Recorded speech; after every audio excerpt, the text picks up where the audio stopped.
ઝાલોદ તાલુકાના કંબોઈ ધામ ખાતે ગુરુ ગોવિંદજીની 166મી જન્મ જયંતિનો વાર્ષિક મહોત્સવ ઉજવવામાં આવ્યો।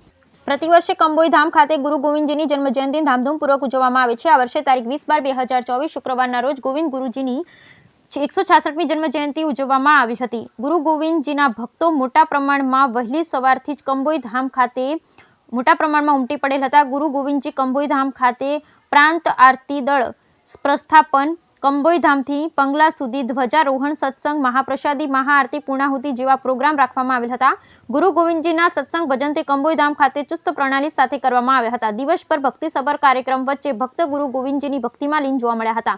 ગુરુ ગોવિંદજીની અહીં વસવાટ કરતા લોકો ભગવાનની જેમ પૂજા કરતા હોય છે। ગોવિંદ ગુરુની મૂર્તિ ભગવાન જેવી છે, લોકો તેમની પૂજા કરે છે। આ વિસ્તારના ભીલ આદિવાસી સમાજના લોકોમાં ગોવિંદ ગુરુનો દરજ્જો ઘણો ઊંચો છે। તેઓ આ વિસ્તારના મહાન સામાજિક અને ધાર્મિક સુધારક જ નહીં, પરંતુ તેમણે આદિવાસીઓને એક કરવામાં મોટી ભૂમિકા ભજવી હતી।